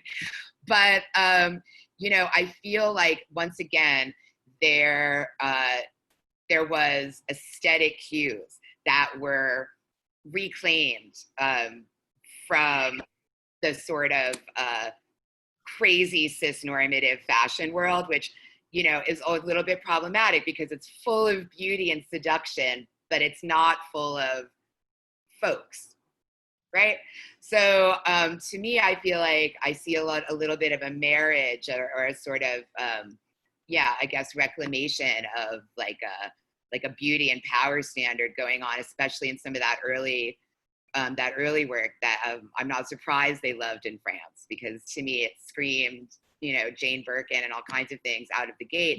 And I was just wondering if you ladies wouldn't mind talking a little bit about whether I'm right about that, which it's cool if I'm not, but let's find out. And also how that has played out as you've watched the last couple of decades of that. Well, I think you are right, but we didn't know that until you just said it. So we love that you're contextualizing us in the, cosmopolitan vogue sort of 60s French couture world. We never thought about that before. We have a lot of fun with clothes and fashion and Drag. Drag, really. Drag. We often laugh. We say, I'm an old hillbilly and she's a whore. Old whore. Old whore now. Well, she used to be a young whore, but now she's an old whore. Here's yeah, now here comes our dog. Our number one collaborator. But we've had a lot of fun with clothes and costumes and things like that. And it's so weird being COVID-19 because it's like, man, my hair has never been this long before. And I'm finding that I kind of like it. What do we wear for Zoom? Yeah, what do we wear for Zoom? The most important thing is the cleavage, really. I mean, that's like faster pussycat kill. But we have a lot of fun with clothes, especially when we're performing, I mean, I don't want to speak for Annie. I don't think we think of it as fashion at all. But we are very conscious of what we wear in our performances. When we're at home, we're just like schlumpy. I like the Susan Except we Weed. get dressed up for Zoom. Susan Weed, the herbalist, said to me once, you can change your consciousness by changing your clothes. And as an old whore who got into porn in 1974, I got to wear all the things I wasn't supposed to wear in fetish fashion and lingerie and non-orthopedic high heels. So it is a taboo to wear certain things, and obviously for men to dress as women, gender play or whatever. But we love it all. Yeah. Yeah. And as RuPaul said, it's all drag. Right. Everything, you're born and then everything else is drag, right? I remember that quote. I even remember feeling seen by that quote, which was a whole other dynamic, but that thing where like the mirror flips back around and you start to learn. I think this is not where the rest of the conversation is going to go, but just to say what I remember about the very beginning of the sort of RuPaul global takeover was women understanding the drag that they put themselves through every day, but not even thinking that there's about it that way.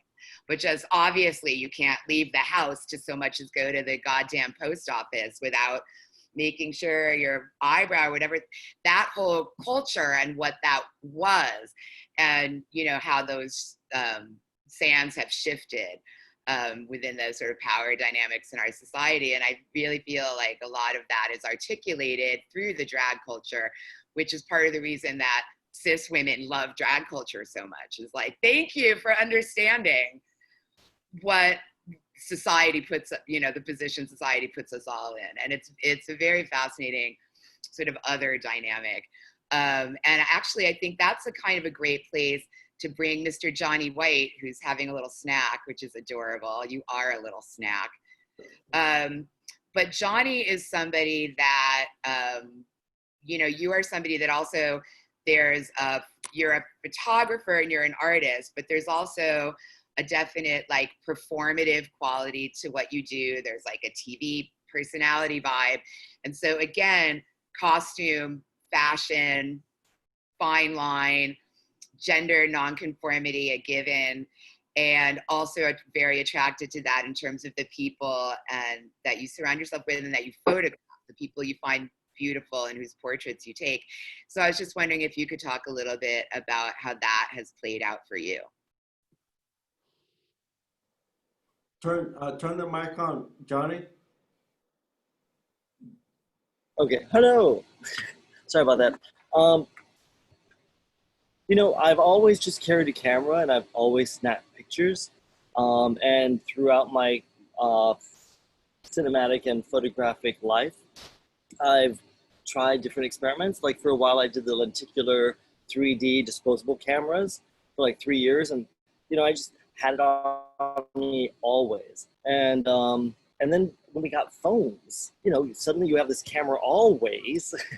and I never even had an art show until I left my phone somewhere. And Mary Higgins found it. And she's like, "Are these your photographs?" And she gave me a one-man show. And so, I've taken photographs since I was 8 years old. And I've just always just experimented. It's always been kind of a social private thing. But it got very socially private with my next show called Fuck Me, Fuck You. And it's pictures of people having sex with me with my broken camera. Yeah, and I think, you know, I love those. Part of the reason that I love them is that because of what happens to the image because the camera is broken, and the ways in which color and focus and linear space are just like in a blender. Always, no matter what the picture is, it makes you kind of lean in and look closer, like when someone whispers and you have to lean in to hear them. But so by the time you realize what you're actually looking at, which is, you know, pretty pornographic, it's far too late. You're like in the picture. And I just find that seduction so beautiful and so cheeky and so just so funny, but in such a warm way that, you know, you get people, it's like, what is that? Is that a butterfly wing? What am I? Ah! And then it's like, oh, that is a couple of giant cocks. Cool.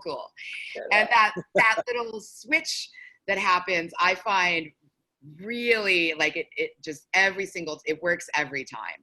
And I find that that sort of ability to have the humor in there too, very inclusive and very empathetic towards your audience, who may or may not be ready for transgression at whatever time of morning they come across these images, but there's all this beauty and humor to go along with it. And I find that very affecting. And I'm not at all surprised that people love the work, even then not safe for work, especially Yes. not safe for work.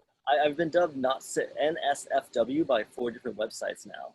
And that's all? I would assume it would be way more. Well, one of them is a huge website which does all my stuff, and I can't even mention the website, or I get like a Facebook or an Instagram saying this is unacceptable to us. And they won't let me share. They won't even let me share the hashtag. So it's interesting. Well, God, I mean, that's another thing. And actually, Rachel, Ms. Mason, if you're still there, I would love to get your perspective on that. I mean, you, not only the history of circus of books that, you know, I don't even have to say any of the words. It's a heritage landmark. I mean, there should be a goddamn plaque in front of that place for the contribution to society that Circus of Books made. But as you were making and then also now distributing this film, how did you navigate that sort of like, hey, you guys, I have this amazing movie. It's a family film about my mother being the world's leading gay porn expert. Like, how have you found navigating, because, you know, the art world is a little bit more up for anything in a way, not always, but a little better. But I would imagine that mainstream film distributors wanted to have a couple conversations with you about this. Well, you know, it's really funny because I think because I come out of the art world and, you know, my performance art career and work was always so, you know, like balls out, like I'll just, you know, scale a building. I did that when I was 20 years old at UCLA, or, you know, lip sync Donald Trump's inaugural speech, put it on the internet and see what that happens. You know, you do everything sort of independently, and, you know, all the artists here can relate to, you literally just do it yourself. You want to do it, you carry out an idea, and boom, there you go. And it was my rude awakening to this idea of proposing the shit that I had to carry out, and then trying to get, you know, like, well, I need to actually get $100,000 where's that money going to come from? How am I going to convince some people? So I knock on the door and say, I'm making a gay porn documentary. And I can't tell you, of course, how many doors were shut in my face, and I was laughed at. And in a way, I think the resilience comes from being an artist and being somebody who is like, wow, okay, first off, this is a totally conservative little world here. However, once I crack through that door, I open up into the mainstream. And what's been so amazing to me about entering the mainstream, which is now I feel just like in awe of what is the mainstream, when the mainstream has always been here all along. I've been siloed in this world of, you know, the wonderful freaks who embrace everything. And now I'm recognizing something really interesting about what I think was my own prejudice about that wider world of, you know, maybe like scary straight people, was this sort of sense that actually they're more open than I ever would have thought to sort of absorbing things, you know, including the kind of like painful secret that I thought was sort of, you know, don't ever mention this store to anybody because, you know, God knows what kind of thing will happen behind that closed door. People find amazing. And, you know, all the things that have unfolded really, I think the freewheeling art world. Thank you. That's, I mean, it's so interesting. And I, you know, congratulations. I mean, an Emmy. And, you know, if Zachary were here, this is obviously where I would make her talk about her version of that journey. And totally. I can't imagine a world in which everyone here doesn't know exactly what I'm talking about. But just to say, Get Transparent made was already Herculean.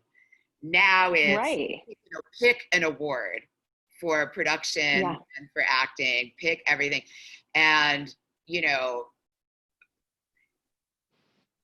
mainstream almost doesn't even cover it, right? Like what that show was able to achieve. And so I, you know, just to say, like, there's a beautiful growing community of this kind of thing, you know. Well, yeah, and I'm so glad you bring up Transparent, because I just want to set something on the historical record side of things, because I loved Sam Fedor's documentary Disclosure, but I really want to say I felt a little bit like Joey Soloway needs to be shouted out harder and harder and harder, because Joey single-handedly put something out into the world that was not a part of the world before, which was a world in which the Zachary Druckers, the trans women, trans men, people who are producers, writers, were given jobs in the fucking industry of Hollywood. And Joey Soloway, I mean, to me, she recently, Joey went from Jill Soloway to Joey. So for people who don't know, I'm referring to Jill Soloway.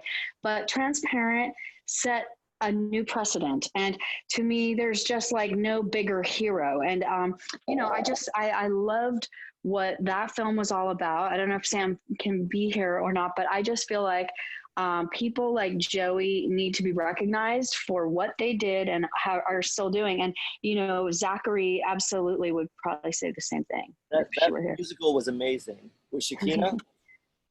Yeah, all of that. And so I, you know, I love that. It's sort of like everyone you mentioned feeling like you're kind of working in a silo, but then when a show like this happens, you realize that that these ideas are organic and, you know, everywhere in the not only community, which is kind of incredible. And to that point of shouting out the people who laid the groundwork, I would love to return to Felicita a little bit and talk about, I feel like there are a lot of these threads that go into that work and the sort of like faux historical recreation, but actually to celebrate a history that was very much there. And I was so happy to hear Marsha P. Johnson's name get shouted out as somebody who I grew up in, by the way, I grew up in the West Village. So to me, Halloween was like the gayest thing that ever happened in the world.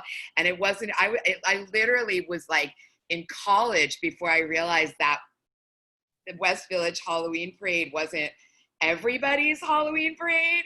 And I was like, you guys, what is this bullshit? Like, we had like queens on stilts with floats and like dragon trains that went for blocks and flash mob dancing. And I was like, of course I love Halloween. And then I realized much, much later that I actually didn't love Halloween. I loved Pride, right?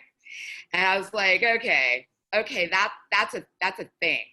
And so I got sort of accidentally clued in, but also I had parents who thought that I would enjoy that as a 7 and 8 year old, and you bet I did. And so, you know, a lot of, you know, it's a very specific, you know, the West Village in the early 80s kind of thing, but it's that kind of thing stays with a person. And actually, as an adult, my dad and I would hook up and go and have dinner at this one outdoor cafe on Bleecker called Dal Silvanos. It doesn't matter, but it had a patio that looked at that exact stretch of 6th Avenue, and I would fly home and we would meet and watch the parade, like as an adult. So I feel like, you know, you never know what beautiful thing you do that's going to have an influence on generations later. But just to say, that's where Stonewall was, that physically. So I grew up knowing more about that than maybe the average nice Jewish girl would. But I've always been very grateful that I had that early on. And so anyway, just to return from my little diversion to Felicita, to talk about that, how you go about recreating a history like that in a contemporary setting, because I know that the use of like the wet plate and the glass printing gives that aesthetic, that old-timey aesthetic that kind of, you mentioned, tricks you into wondering if it's a vintage document or not. But there are a lot of other things that go into that. Using yourself as the model, figuring out the clothing, a lot of set, you know, locations, like a lot. It's not just you in a white room. And so I'm just very curious about how much of that is hardcore, like research in the library versus versus total imagination. And then I see a chat, and so as soon as I get my answer on that, we will go to Hunter next. If Felicita's here. Is she here still? She left. Oh, bummer. Well, those were Shana, my sorry. thoughts on her. Yeah, she had to Anyone leave. knows? I was super curious, for the record. Well, I was curious too. It was a great, but I wanted to hear you. That's why I didn't stop you, because I knew your question was awesome. I think that, you know, that would have been my question for her, and maybe I can stalk her on Instagram and make her tell me there. So then Hunter, please. Thank you for raising your hand. I can't always see everyone on the screen because Zoomy is the Zoomy Wonderland. So thank you for raising your hand. Please share. Where are you? Let's give him a second. I think we lost him, but let's see if we can bring him back. Oh, okay, because he had raised his hand and said, and I really wanted to hear what that would. Yeah, I think he got bumped off, but he'll probably. Oh, no, because oh no, well, hopefully he'll come back. Off. So just say something, talk to somebody else. Somebody else.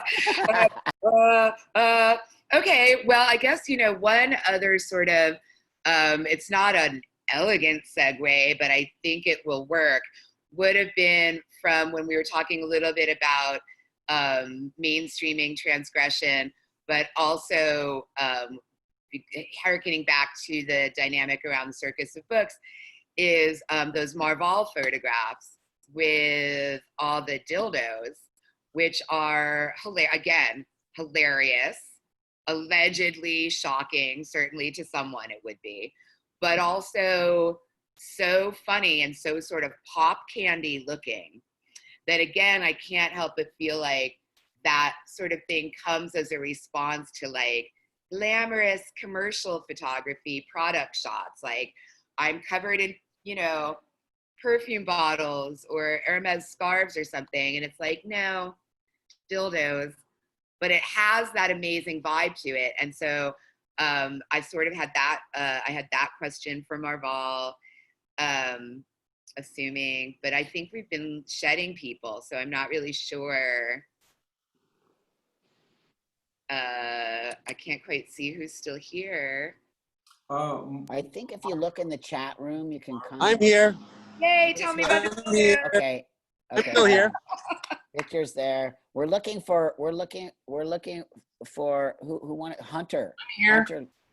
Hunter left. Looking for Mark. Okay, either one.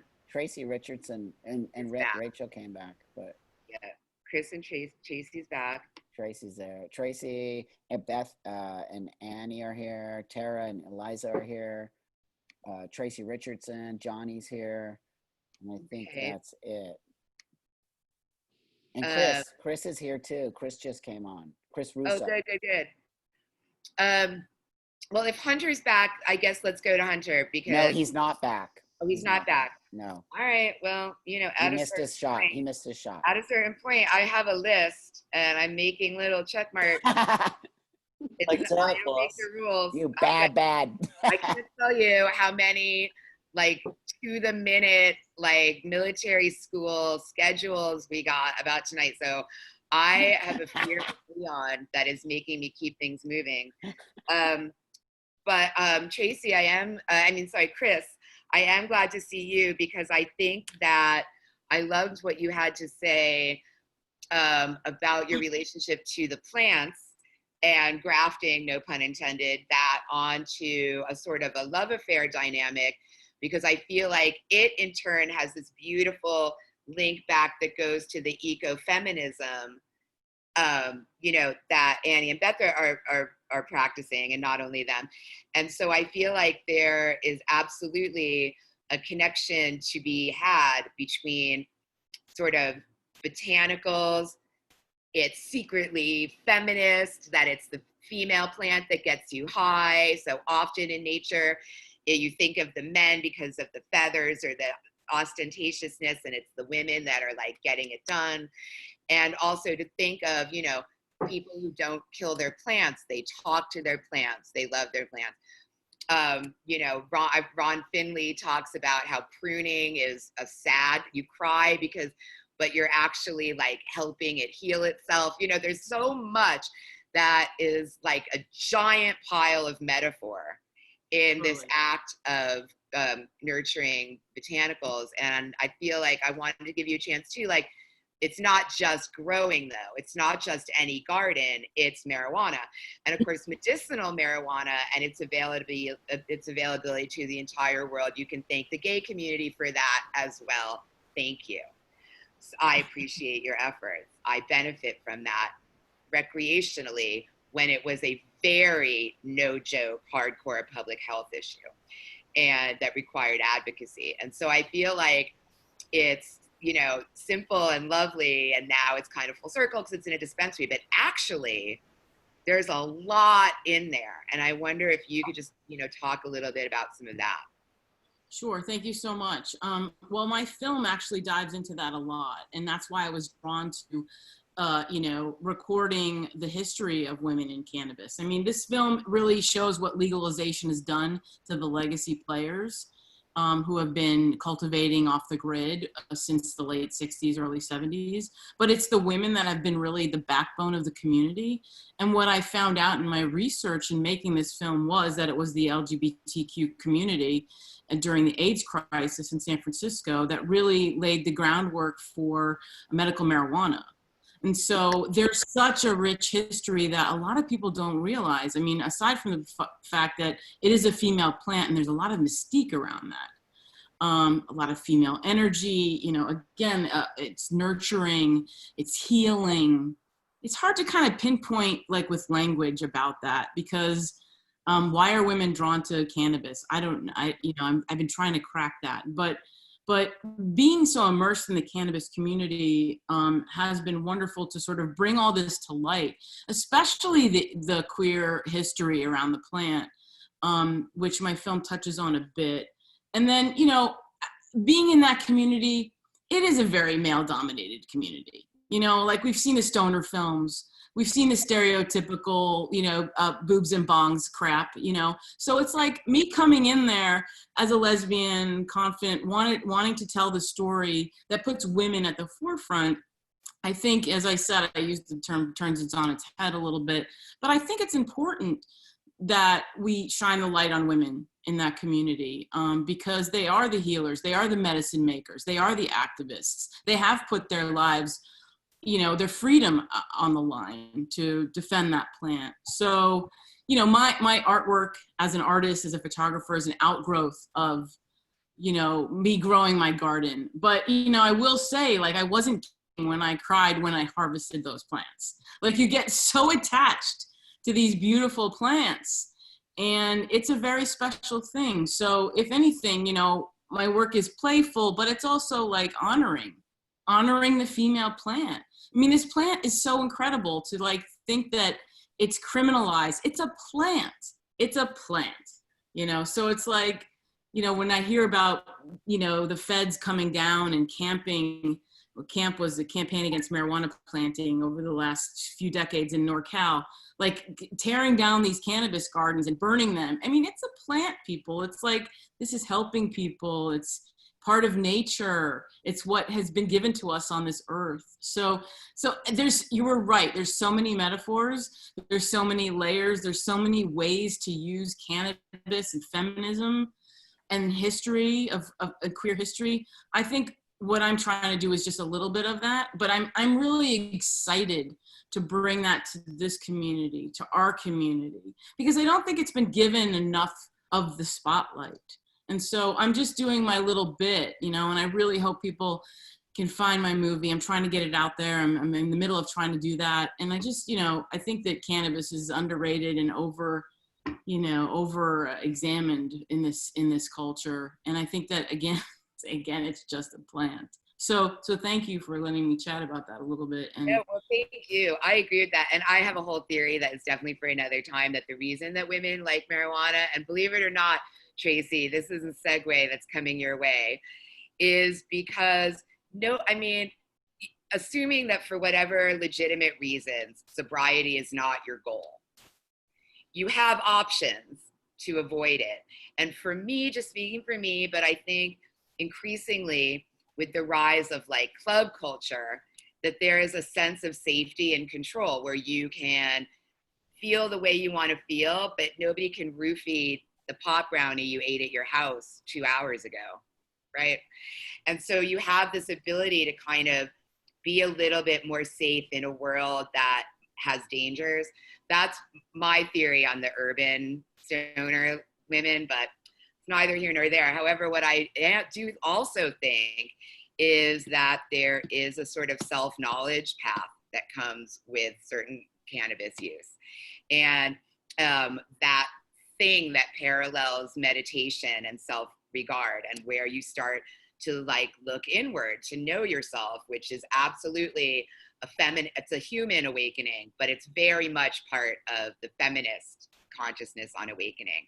And when I heard Tracy, when I heard you talking about your work with your female Jungian therapist, I thought, aha, I want to know more about that. And I actually feel like there is a kind of segue there, and you don't have to discuss what may or may not be your own relationship to cannabis if you don't want to, but I am very curious about that inner journey of Jungian psychotherapy places a lot of emphasis on, like, for example, dreams and in dream analysis and other things that are sort of based on this idea that you already have the answers and you just have to kind of like go get them. And so I was wondering if you could elaborate a little bit more on that that very personal part that comes out in your work.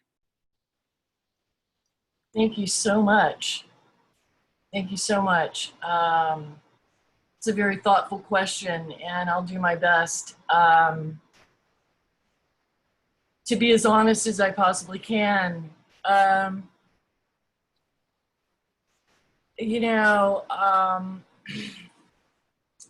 I was part of the community for a little over 30 years.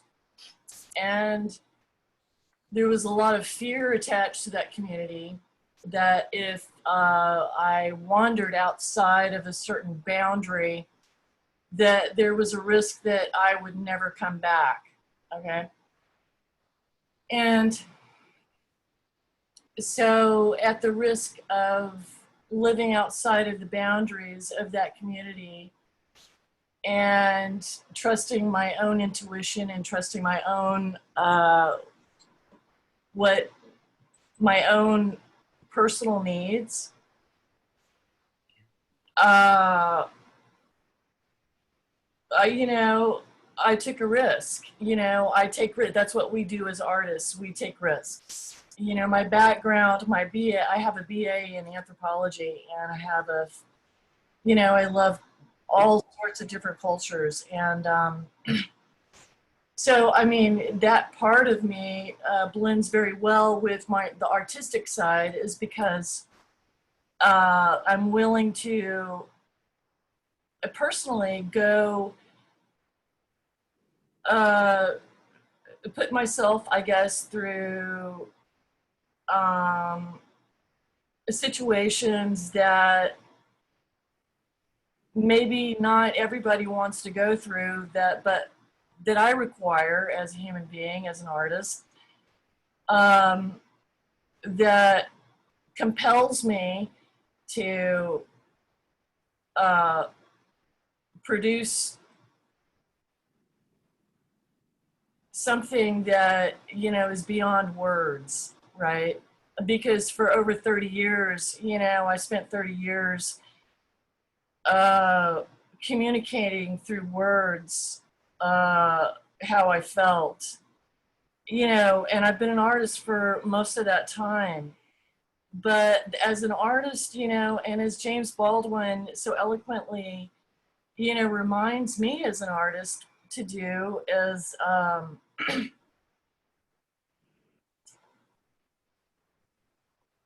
you have to risk it all. And, face my own fears. Nobody can save me, shit. The world is so unpredictable.